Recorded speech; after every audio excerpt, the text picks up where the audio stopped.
हम लोग पढ़ने वाले हैं वो क्या पढ़ने वाले हैं? संघवाद। सेकेंड चैप्टर है किसका? सिविक्स का। सेकेंड चैप्टर किसका? सिविक्स। फर्स्ट चैप्टर पढ़ चुके थे ना, फर्स्ट चैप्टर पढ़ चुके थे। और ये रूटीन पहले था हमारा, क्यों, कौन सा सब्जेक्ट है सर? साइंस से पहले था, साइंस से पहले था सिविक्स, लेकिन हम लोगों ने साइंस को पहले पढ़ा। अच्छा कोई बात नहीं, अब क्या पढ़ रहे हैं? सिविक्स के बाद फिर किसको पढ़ लेंगे? हिस्ट्री। हिस्ट्री में 50% तो हो जाएगा नहीं, 4 ही चैप्टर होते हैं, 5 है तो लगभग 50 हो जाएगा। चलिए, तो सिविक्स में संघवाद, सबसे पहले आप लोगों को जाना है संघवाद मतलब क्या होता है। देखिए, एक होता है एकात्मक शासन व्यवस्था। कौन सा शासन व्यवस्था? एकात्मक शासन। और एक होता है संघीय शासन व्यवस्था, या तो फिर संघवाद बोलते हैं। क्या बोलते हैं? संघीय शासन व्यवस्था, या तो क्या बोलते हैं इसे? संघवाद, है ना।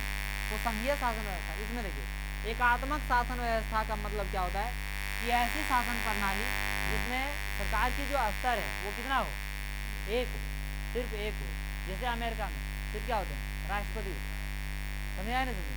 राष्ट्रपति, ठीक है। हमारे देश में क्या होता है? अलग स्तर, 3 स्तर पे सरकार है, केंद्र सरकार, राज्य सरकार, स्थानीय सरकार, है कि नहीं है? ये 3 स्तर पे। तो जहाँ पे शासन व्यवस्था एक ही है, या तो फिर यदि 2 है भी तो दूसरा का कोई अधिकार नहीं दिया गया है ना, उसको वो दूसरे को भी काम करना पड़ता है। किसके अंतर्गत? एक ही के अंतर्गत, है ना, केंद्र सरकार के अंतर्गत। यहाँ ऐसा बोलिए थोड़ा ज़्यादा अच्छा होगा, है ना। एकात्मक शासन व्यवस्था में मैंने आपको अभी ठेठिया भाषा में नॉर्मली क्या कर रहा हूँ जाना कि जिससे आपके दिमाग में बैठ जाए। कोई भी एगो आदमी है ओकरे कंट्रोल में सब काम करे, है ना, तो क्या हो गया? एकात्मक। और जिसमें सबको अधिकार दिया गया है, जितना है उतना स्तर सबको दिया गया है, एक से अधिक स्तर की सरकार हो तो उसको हम लोग क्या बोलते हैं? संघवाद। क्या ये समझ में आया? एक से अधिक स्तर की सरकार हो तो उसे क्या बोलेंगे? संघवाद। और एक ही स्तर की सरकार हो तो क्या बोलेंगे? कोई दिक्कत? यही चीज है, ठीक है। अब एकात्मक में एक से अधिक स्तर की सरकार हो भी सकती है, लेकिन सबको अधिकार नहीं होगा। जैसे मान लीजिए केंद्र सरकार, हमारे देश में अभी केंद्र सरकार है, राज्य सरकार है, ठीक है, लेकिन राज्य सरकार को कोई अधिकार ही नहीं दिया जाता, कुछ बोलते कोई वैल्यू ही नहीं दिया जाता, किसी में नियम बनाने का अधिकार ही नहीं है, तो फिर ये क्या होगा? एकात्मक ही कहलाता। क्या कहलाता? एकात्मक। बात बुझ गए? इस पर ये सवाल बहुत पूछा जाता है कि एकात्मक शासन व्यवस्था और क्या संघीय शासन व्यवस्था में अंतर स्पष्ट करें। इसमें सवाल क्या पूछा जाएगा? एकात्मक शासन व्यवस्था और संघीय शासन व्यवस्था में अंतर स्पष्ट करें, ठीक है। कर सकते हैं इस तरह से, अभी और पढ़िए उसके बाद और कर सकते हैं। अभी तो क्या, अभी तो पार्टी देखिए। परिचय में इस चैप्टर में क्या क्या पढ़ना है सो सबसे पहले पिछले अध्याय में हमने गौर किया था कि शासन के विभिन्न स्तरों के बीच सत्ता का ऊर्ध्वाधर बंटवारा आधुनिक लोकतंत्रों में सत्ता की साझेदारी का एक आम रूप है। कैसा? ऊर्ध्वाधर बंटवारा। कौन सा बंटवारा? ऊर्ध्वाधर, है ना। यहाँ पे ऊर्ध्वाधर वही चीज के बारे में हम लोग पढ़ने वाले हैं। तो ऊर्ध्वाधर केंद्र सरकार है, राज्य सरकार है, क्या है? ये ऊर्ध्वाधर बंटवारा, इसी के बारे में हम लोग पढ़ेंगे, तो यही बंटवारे के बारे में पढ़ेंगे, ठीक है। इस अध्याय में हम सत्ता के बंटवारे के इसी स्वरूप पर विचार करेंगे। इसे आमतौर पर संघवाद कहा जाता है। आमतौर पर इसे क्या कहा जाता है? इससे एक ही लोकतांत्रिक व्यवस्था के अंदर अलग अलग इलाकों का साथ रहना और चलना संभव हो पाता है। अभी देखिए ये ऐसा करना क्यों होता है? संघवाद माने संघवाद क्यों जरूरी है? तो एक से अधिक स्तर की सरकार रहेगी तो शासन करना क्या होगा? आसान होगा, है ना, और बेहतर हो सकता है। अब जैसे 4 गो मेरा क्लास है, ठीक है, 4 गो क्या है? क्लासरूम है। अब 4 क्लासरूम में एक ही टाइम में सब क्लास में पढ़ा रहा हूँ, तो बताइए क्या बेहतर हो सकता है? नहीं हो सकता है। अब 4 क्लासरूम में 4 टीचर वो अपने अपने पढ़ा रहे हैं, तो बताइए क्या ये बेहतर होगा कि नहीं होगा? कौन सा बेहतर? फर्स्ट वाला कि सेकंड वाला? सेकंड वाला बेहतर होगा। तो इसी प्रकार से जैसे हमारा देश जो है, या इस प्रकार की बहुत सारी जो देश हैं जो बहुत बड़े क्षेत्रफल की दृष्टि से या तो जनसंख्या की दृष्टि से बहुत ज़्यादा संख्या है ना, क्षेत्रफल में भी जनसंख्या में भी हो सकता है, बहुत ज़्यादा है। अब ज़्यादा है तो इसमें शासन करना ऐसे आम बात, आसान बात नहीं होती है। अब सारी परेशानियों को जान पाना इतनी भी आसान नहीं है। अब एक व्यक्ति जो है घर का जो मालिक होता है, वो घर के 5 सदस्य हैं, यदि परिवार में 5 सदस्य हैं, उनके बारे में सब समस्या पता नहीं होता है। क्या बताना चाह रहा हूँ, समझ रहे कि एक मालिक है, घर का एक मालिक है, गार्जियन है, वो जो है वो घर के सभी सदस्यों का शायद कभी कभी मिस्टेक हो जाता है उनको क्या सबकी परेशानियों को जानने में, है कि नहीं। तो आप समझिए पूरा देश का जो मालिक है उनको समस्या नहीं होगा जी, होगा या नहीं होगा, ऑब्वियसली मैटर। तो इसी वजह से अलग अलग राज्य में, अलग अलग स्थान में, अलग अलग क्षेत्र में अलग अलग स्तर की क्या होती है, सरकारें होती है, ताकि बेहतर तरीके से इसे क्या किया जा सके, चलाया जा सके।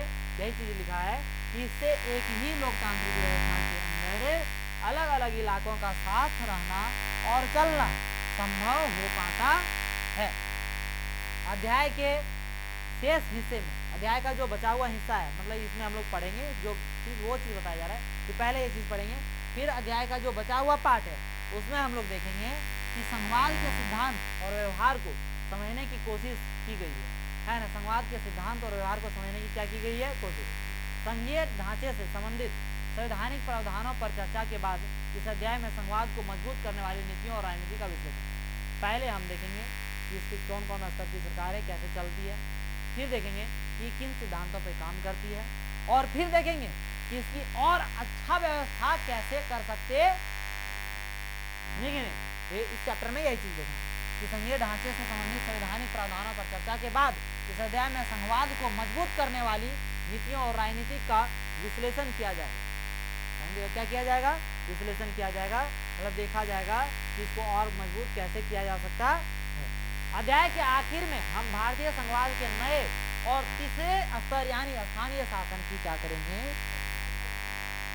और अध्याय के जो अंतिम पाठ होगा उसमें हम, क्योंकि यहाँ पे हम देख रहे हैं, क्या देख रहे हैं कि अलग स्तर की सरकारें, अलग अलग लेवल की सरकार रहेगी तब बेहतर किया जा सकता है। तो बेहतर किया जा सकता है तो उसमें हम लोगों का तो यहाँ पे विकेंद्रीकरण हुआ है। विकेंद्रीकरण का अर्थ भी समझा रहा हूँ मैं। हमारे देश का मतलब तीसरे स्तर की जो सरकार है उसको विकेंद्रीकरण में कहते हैं। तो उसके बारे में भी पढ़ना क्या है, बहुत ज़्यादा जरूरी है कि तीसरा स्तर की सरकार है तो इसमें क्या क्या महत्व है। तो विकेंद्रीकरण शब्द प्रयोग किया हूँ तो उसको मैं सबसे पहले समझा लूँ, फिर आगे बढ़ूँ। ठीक है, विकेंद्रीकरण और एक होता है केंद्रीकरण। एक क्या होता है केंद्रीकरण और एक क्या होता है विकेंद्रीकरण। बात समझे या नहीं? तो केंद्रीकरण का मतलब क्या हुआ कि सब शासन व्यवस्था और सब अधिकार अधिक केंद्र सरकार के पास, एक ही व्यक्ति के पास, उसको हम लोग क्या केंद्रीकरण। और विकेंद्रीकरण माने सबके अंदर अलग अलग बटा हुआ अपना अधिकार, उसको हम लोग क्या कहते हैं। तो हमारे देश में यहाँ की जो अधिकार है वो क्या है, बटा हुआ है, विकेंद्रीकरण। और ये तृतीय स्तर की सरकार जो आई, तृतीय स्तर की सरकार दैट मीन्स स्थानीय सरकार, ये सरकार जो है उसमें भी उनको भी कुछ न कुछ अधिकार दिया गया है। उनका भी फंड आता है और उस फंड में उनको दिया जाता है कि आप अपने क्षेत्र में काम करवाइए। हाँ भले है कि हमारे क्षेत्र में काम नहीं हो रहा है, वो हमारी गलती है, तृतीय स्तर की सरकार की गलती नहीं, किसकी गलती है, हमारी गलती। और ज़्यादा से ज़्यादा हमारी गलती इस वजह से क्योंकि ना हम ढंग से पढ़ रहे हैं, जो हम जान पाएंगे कि हमारा क्या क्या अधिकार है और हमें क्या क्या मिलना चाहिए। ना पढ़ना चाहते हैं ना पढ़ा है, जो पढ़ा है उसको मिल रहा है, जो पढ़ा है उसको क्या कर रहा है, आप जानने की कोशिश नहीं करेंगे तो कहाँ से मिलेगा। तो ये गलती हमारा ही है। मौलिक कर्तव्य, हमें 11 मौलिक कर्तव्य जो है उसका पालन करना चाहिए, उसको हमेशा ध्यान में रखना चाहिए। मौलिक कर्तव्य है ना जी 11, उसको ध्यान में रखना चाहिए। और उसमें सब कुछ लिखा हुआ है इस तरह से कि आपको जो चीज़ नहीं मिल रहा उसकी क्या कीजिए, मांग कीजिए, उसकी समस्याओं का आंदोलन करने के लिए आप आंदोलन कीजिए, आपको नहीं मिल रहा तो उसका कंप्लेंट कीजिए, ठीक है। लेकिन ऐसी कोई भी चीज़ हम लोग नहीं करेंगे, जाए सरकारी चीज़ें छोड़ बिना मिलते ना, है ना, बात सही है कि नहीं, छोड़ो, कोई कंप्लेंट नहीं करने की, चाहे हमें चाहे आप हैं, उसे नहीं, ऐसा नहीं मैं बोल रहा हूँ। बहुत सारा चीज़ मिल गया। अभी बिहार में 5 किलो के बारे में बहुत ज़्यादा चर्चा चल रहा है, तो 5 किलो चावल हुआ। विपिन सर जानते हैं, मैथ्स पढ़ाते हैं, बहुत ज़्यादा ही चल रहा है। वो मुखिया हैं, विपिन सर क्या है, मुखिया, अपना क्षेत्र में सबको 5 किलो दिया, मुखिया बन गया।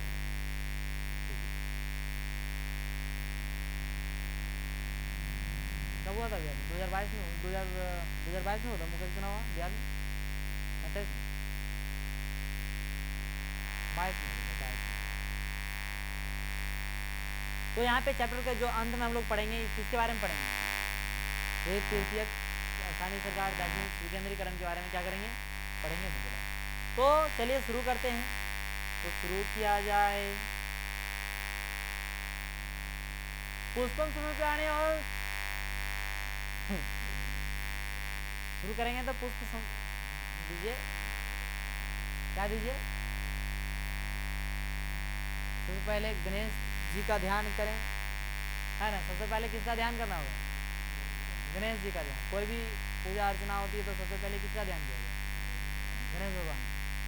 तो गणेश भगवान को क्या कीजिए, ध्यान कीजिए सभी लोग। हे गणेश भगवान हमारों पे कृपा कीजिए, कुछ ऐसा बुद्धि दीजिए सर को जिससे कि मार छूट जाए, है ना। ध्यान कीजिए सब लोग। कामना कर रहे हैं, मन ही मन कामना कर रहा है, आंखें बंद कर रहा है लेकिन कामना कर रहा है। तो सही बात, सही उपाय से सुना रहे सर आप। चलिए चलो कर लिया मन से, हम दिल से कामना करो। कल पूजा कर लेना सब, कल मंगलवार है।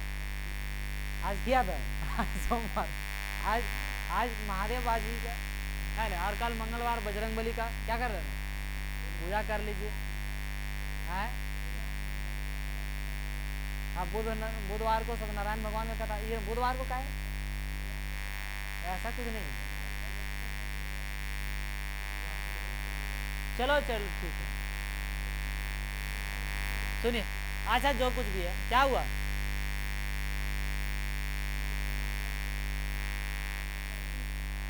नहीं उसे नहीं करेगा। तो संवाद क्या है, तो संवाद क्या, आइए एक बार फिर पिछले अध्याय में दिए गए बेल्जियम और श्रीलंका के अंतर पर गौर करें। आप लोगों को याद है बेल्जियम की कहानी, है ना। आप लोग एग्जाम में वो पूछ दिया था मैं सवाल था, बेल्जियम की राजधानी कहाँ है, लिख दिए थे, क्या लिखे, लिख दिए थे।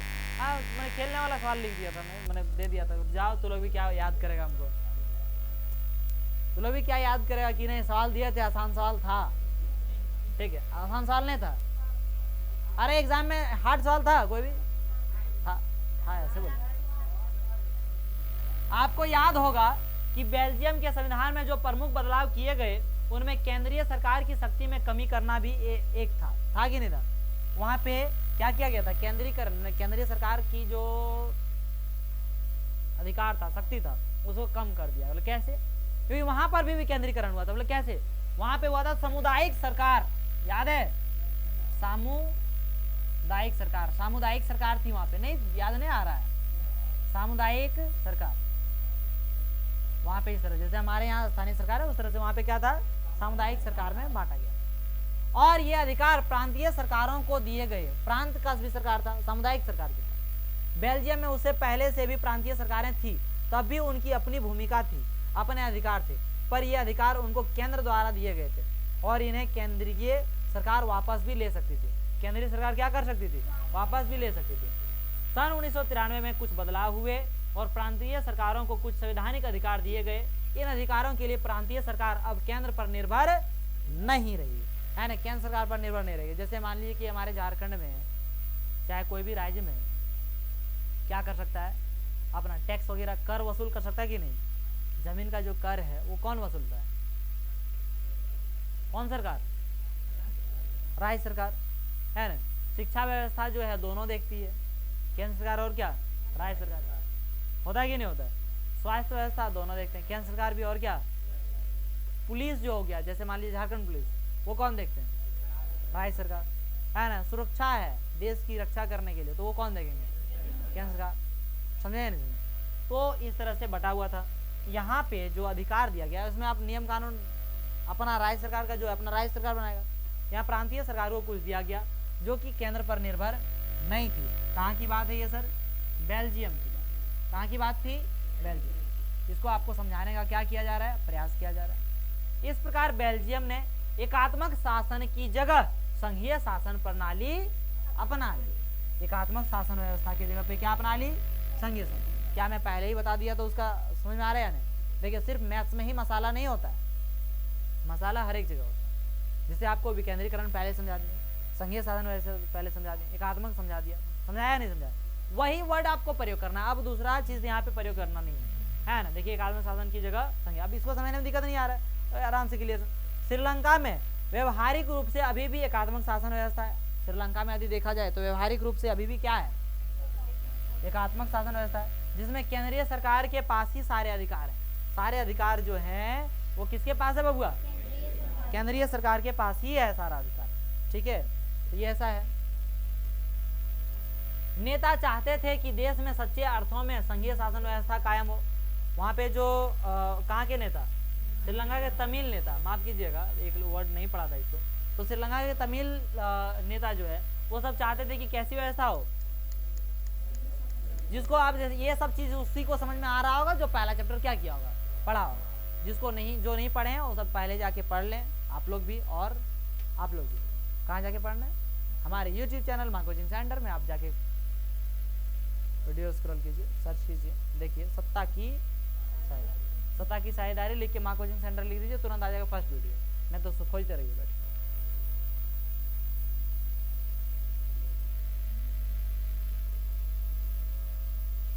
ठीक है, और उम्मीद है कि आप लोग क्या बोले, नहीं बोलेंगे ज़्यादा। तो तमिल नेता जो थे वो ये सब क्या चाहते थे कि कैसी हो संघीय शासन व्यवस्था में सर्वोच्च सत्ता केंद्रीय प्राधिकार और उसकी विभिन्न आनुषंगिक इकाइयों के बीच बढ़ जाती है। देखिए जो मेन काम रहता है और मेन जो अधिकार है, शक्ति है, वो तो किसके पास रहता है? केंद्र सरकार के पास।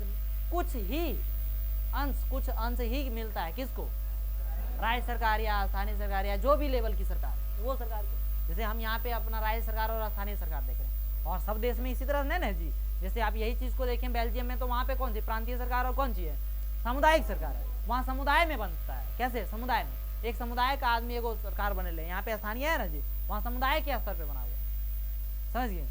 तो वो सब चीजें वो बढ़ जाती है। आमतौर पर संघीय व्यवस्था में 2 स्तर पर सरकारें होती है। यदि आमतौर पर ऐसे नॉर्मली देखा जाए तो संघीय व्यवस्था में कितनी सरकार होती है? अंतर लिखने में ये काम आएगा, अंतर लिखने में काम आएगा कि नहीं? आमतौर पर इस पर कितनी व्यवस्था होती है? 2। इसमें एक सरकार पूरे देश के लिए होती है।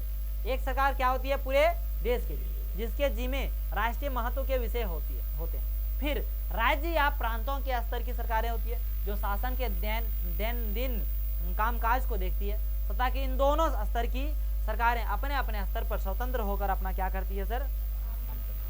ठीक है। अब इस अर्थ में संघीय शासन व्यवस्था एकात्मक शासन व्यवस्था से ठीक उलट है।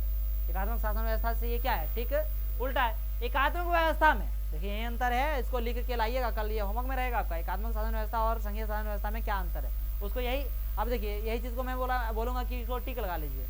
मैं हमेशा ही बोलता हूँ, अभी ध्यान में नहीं था, फिर ध्यान में आया आपको देखा तो इसी चीज को यहाँ से क्या लगाना था? टिक लगाना था। इस चीज को उस टाइम से बोल रहा हूँ बार बार, यही लिखना है, यही लिखना है, यही अंतर लिखना है, यही अंतर। बात समझो? तो एकात्मक शासन व्यवस्था से ठीक उलट है। कैसे? एकात्मक व्यवस्था में शासन का एक ही स्तर होता है। शासन का कितना स्तर होता है? किन्हीं को तो कर इस बात में कंफ्यूजन होगा ही नहीं।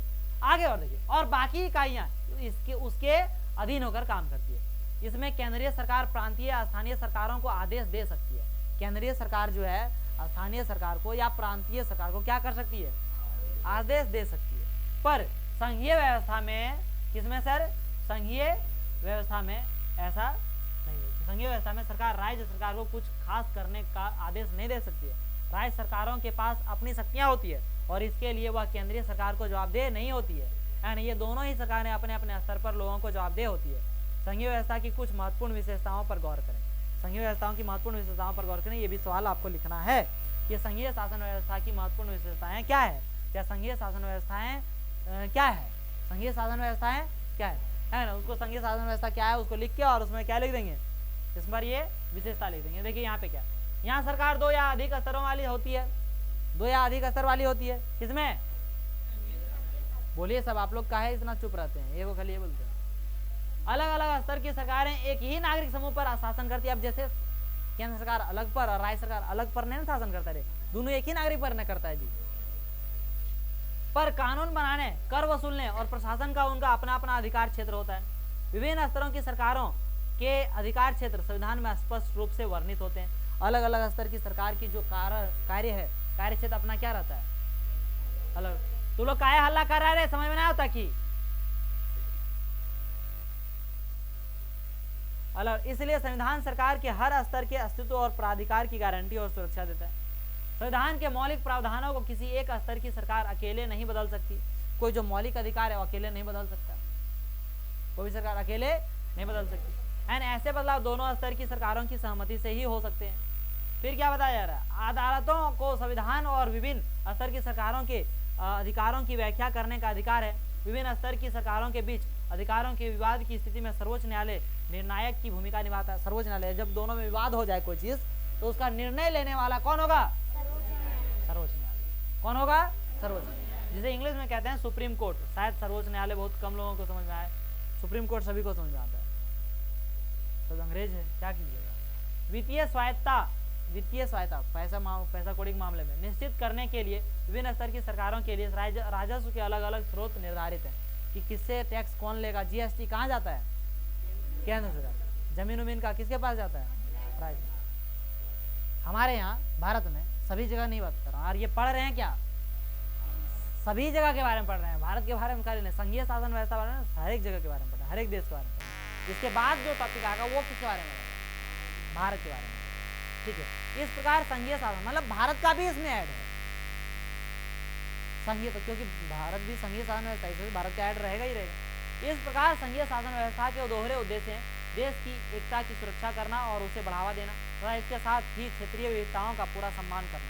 इस कारण संघीय व्यवस्था के गठन, संघीय व्यवस्था के क्या गठन और कामकाज के लिए दो चीजें सबसे महत्वपूर्ण है। विभिन्न स्तरों की सरकारों के बीच सत्ता के बंटवारे के नियमों पर सहमति होनी चाहिए और इनका एक दूसरे पर भरोसा होना चाहिए कि वे अपने अपने अधिकार क्षेत्रों को मानेंगे। आदर्श संघीय व्यवस्था में ये दोनों पक्ष होते हैं, आपसी भरोसा और साथ रहने पर सहमति, है ना। आपसी भरोसा और साथ रहने पर क्या, सहमति, ठीक है। यहाँ पे देखिए इस टॉपिक के इसके आगे जो भी चीज़ें हैं, केंद्र और विभिन्न राज्य सरकारों के बीच सत्ता का बंटवारा हर संघीय सरकार में अलग अलग किस्म का होता है। ये अलग अलग किस्म का कैसे होता है, ये अलग अलग किस्म का होता है ना जी। अब जैसे हम लोग देखेंगे कि इसका बंटवारा है अपना अपना स्तर पे, अपना अपना क्षेत्र, तो अलग अलग बंटवारा कैसे होता है नहीं होता है, इसको हम लोग क्या देखेंगे, यानी कि हम लोग को बढ़ना है, कुछ अंश हम लोगों को देखना है, और उसको हम लोग कब देखेंगे, कल देखेंगे। आज की क्लास यहीं पर रखते हैं, मिलता हूँ आप लोगों के साथ अगली क्लास में और आप लोगों के साथ अगली वीडियो में। जय हिंद।